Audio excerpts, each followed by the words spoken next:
Edward Perkins Channing was an American historian and author of a monumental history of the United States in 6 volumes, for which he won the 1926 Pulitzer Prize for History. His thorough research in printed sources and judicious judgments made the book a standard reference for scholars for decades. Channing taught at Harvard 1883 to 1929 and trained many Ph.D.s who became professors at major universities.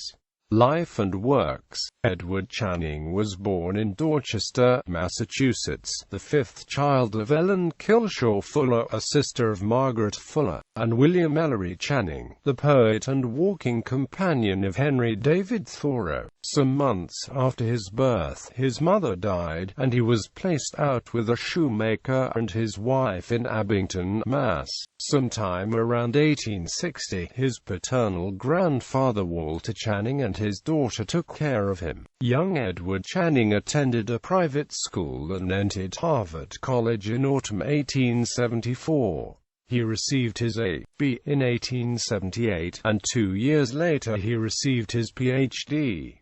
in history with a thesis on the Louisiana Purchase. In 1880, his grandfather died, leaving an inheritance of $300.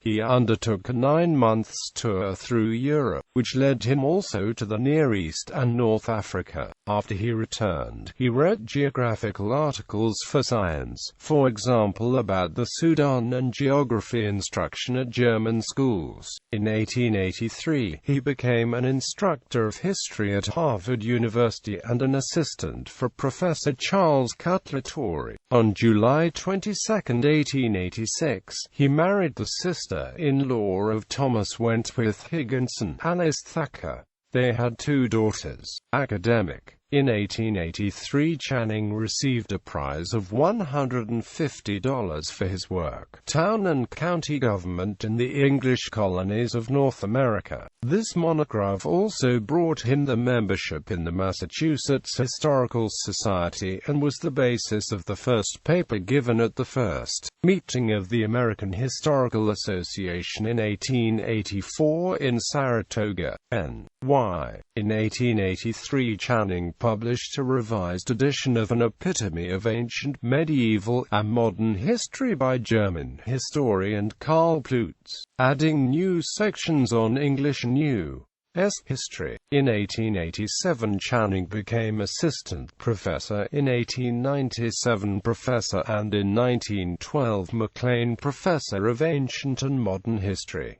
He retired in 1929. Channing was elected a Fellow of the American Academy of Arts and Sciences, and a member of the American Academy of Arts and Letters. Channing was elected President of the American Historical Association in 1919. In 1921 and 1926 respectively, he received honorary doctorates from Michigan University and Columbia University. Works: The Navigation Laws.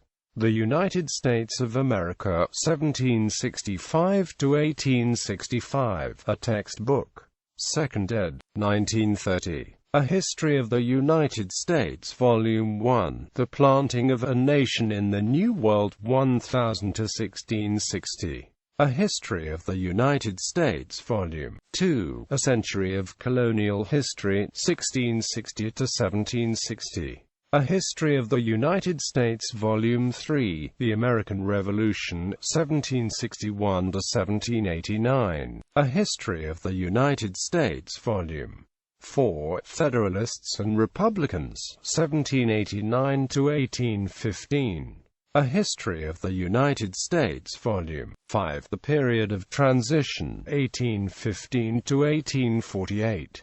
A History of the United States, Volume 6, The War for Southern Independence, 1849 to 1865, 1926 Pulitzer Prize for History. A Short History of the United States for School Use, 1908. Secondary sources: Caphorn, Lester J. Channing and Hart, Partners in Bibliography. New England Quarterly 29, No. 3, 318-40, in JSDOR. De novo, John A. Edward Channing's great work, 20 years after. Mississippi Valley Historical Review 39, No. 2, 257-74, in JSDOR. Farney, Ralph A. Edward Channing. Mississippi Valley Historical Review 18, No. 153-59, Obituary in JSDOR. Farney, Ralph A. Edward Channing. Quote, in the Marcus W. Jernigan Essays in American Historiography, 294-312. Ed. by William T. Hutchinson, Joyce Davis D. Edward Channing and the Great Work, ISBN 90-247-16349. Krause, Michael, and Davis D. Joyce, The Writing of American History, pp. 203-9 online.